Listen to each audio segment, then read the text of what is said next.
classified prophets into major and minor prophets. It doesn't mean that a major prophet does not necessarily mean that a prophet would have done more or a minor would have done less. It just means that the length of their writings were just not as the others.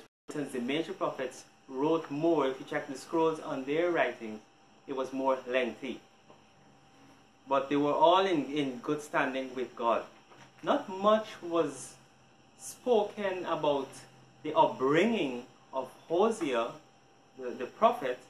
All we know that his father's name was Birai.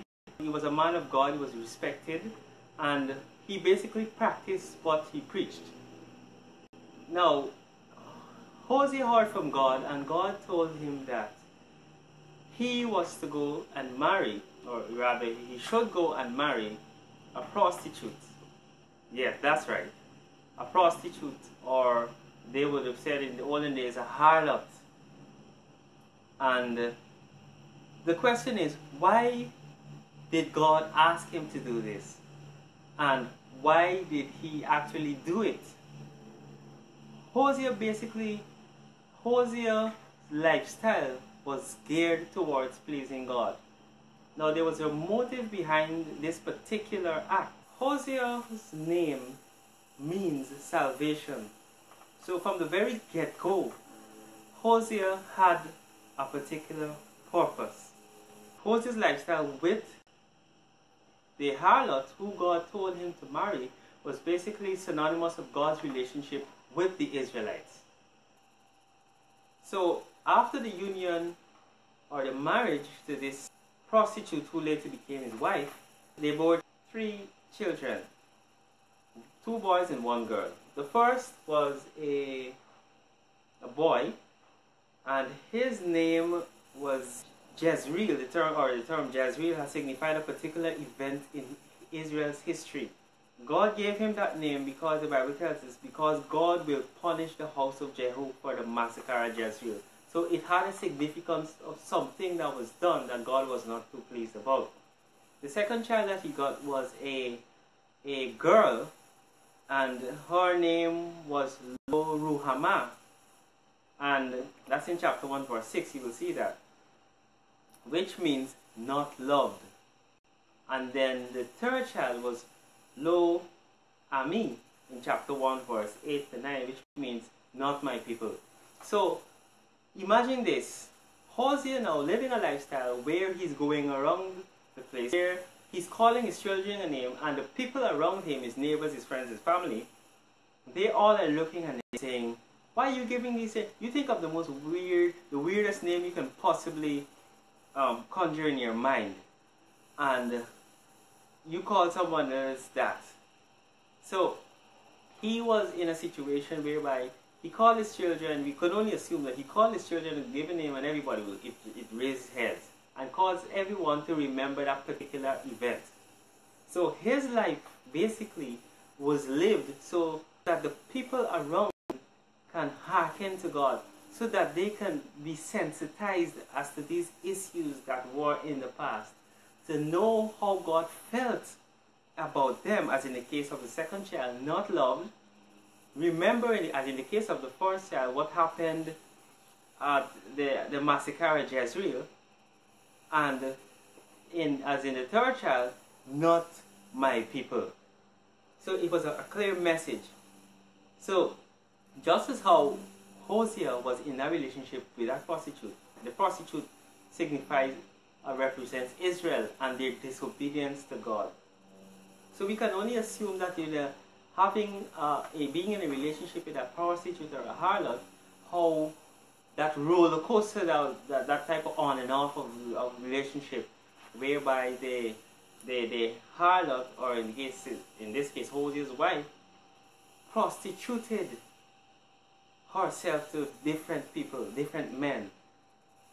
Flip side, where the Israelites now, they had prostituted themselves to different gods as opposed to the one true living God. There was a particular time where they had adopted this lifestyle where they served Baal. Baal was a very popular in you needed to have Baal around in your house. Is a god that they had looked to. It was a god of fertility, a god of prosperity, and they had to do different sacraments, different dedications so that they can win Baal's approval. If you look further back in the Bible, before they had entered the land of Canaan, God had instructed them not to subscribe to the things that the people were practicing. But yet we know the story that the Israelites fell prey to it. So this situation is as similar as the situation as Hosea was in, and the situation that God and the Israelites, that type of God had expressed himself in the book of Hosea in chapter 2 verse 7, where it says, she will, as in the case of Israel, she will chase after her lovers but not catch them. Then she will say, I will go back to my husband as at first, for then I was better off than now. So that's a case where Israel is seen as a bride. Israel is seen as a bride in this case. And if you check in verse 8 of chapter 2, it says that she has not acknowledged that I was the one who gave her the grain, the wine, the oil, who lavished on her silver and gold, which they used for Baal. That's the god that they had fantasized and worshipped.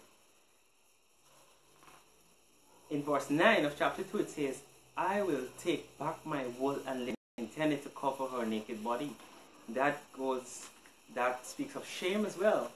So that's how God felt about the Israelites who prostituted themselves with these strange gods.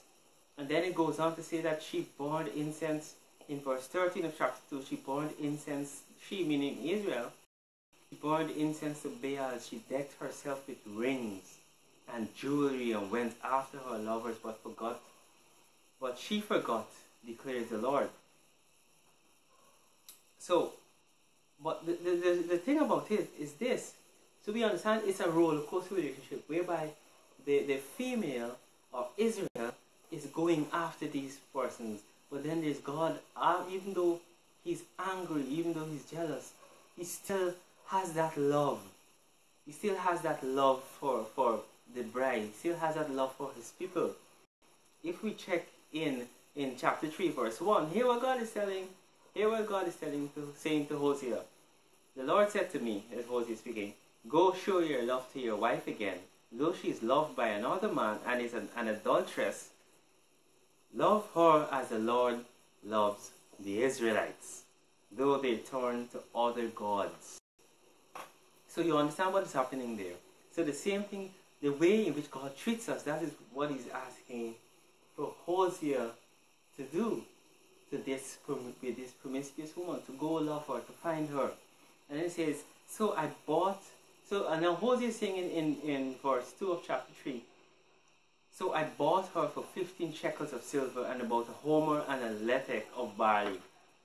You know, God did pay a price as well when he sent his son Jesus Christ to redeem us. So it shows his love again. So something that is happening in the spiritual is also happening in the natural, and vice versa.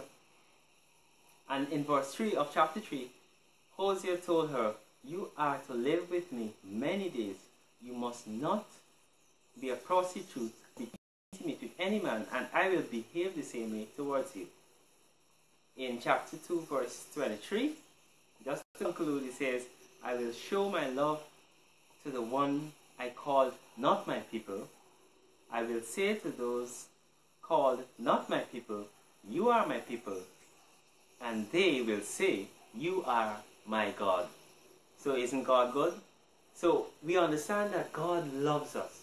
And irrespective of what we do, no matter how far away we run from him, he still loves us, because nothing can separate us from God. I trust that this Bible study session was clear. If you would like to add anything to it, please comment in the sections below. If you like this Bible study session, please give this video a thumbs up, and please don't forget to subscribe. Until next time, do have a great day.